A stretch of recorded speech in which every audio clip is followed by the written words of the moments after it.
कलमुही, ये तेरा पेट क्यों बड़ा हो रहा है, जबकि तेरे पति का तो अभी तक। अचानक उसके पेट में एक दर्द की लहर सी उठी। दर्द इस कदर था कि बर्दाश्त से बाहर था। माँ को आवाज़ दी, माँ ने दवाई दी तो थोड़ा आराम हुआ, लेकिन दर्द तो जैसे ख़त्म ना होने वाला था। कभी कभी तो उल्टियाँ भी होने लगी।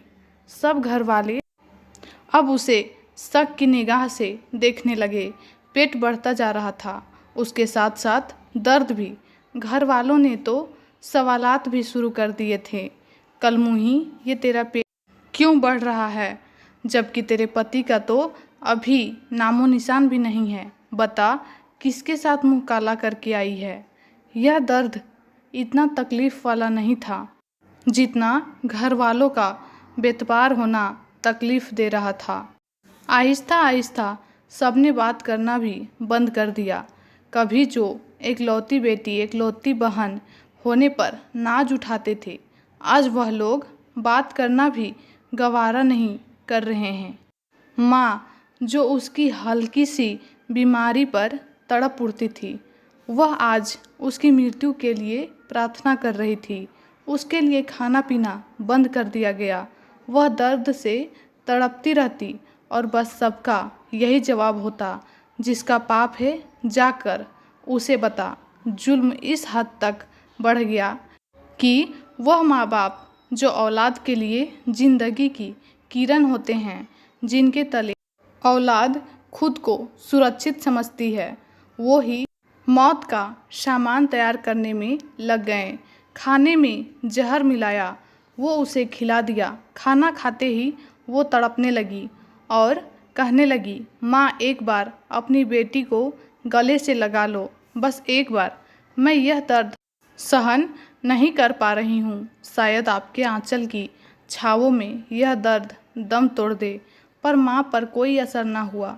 उसका रोना सुनकर आस पड़ोस के लोग भी आ गए। शर्म की वजह से माँ बाप के सर झुक गए। शर्म बेटी के तड़पने पर नहीं आ रही थी, बल्कि इज्जत के जाने पर आ रही थी।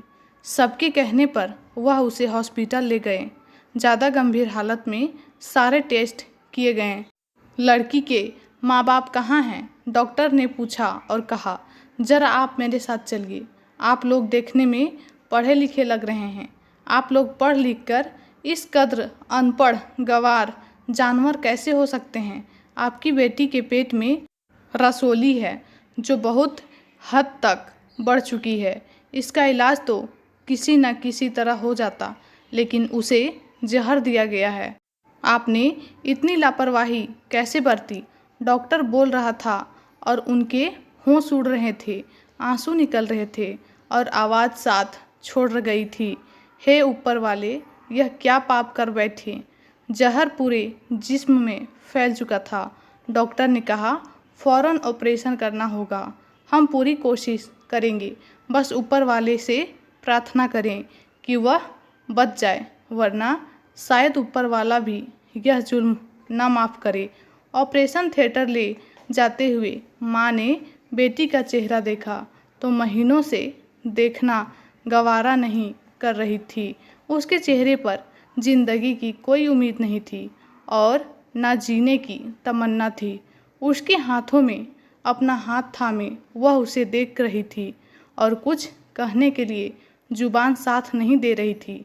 ऑपरेशन शुरू होने से कुछ पल पहले ही वो जिंदगी की बाजी हार गई और दुनिया से चली गई और सबको उम्र भर के लिए पछतावा दे गई।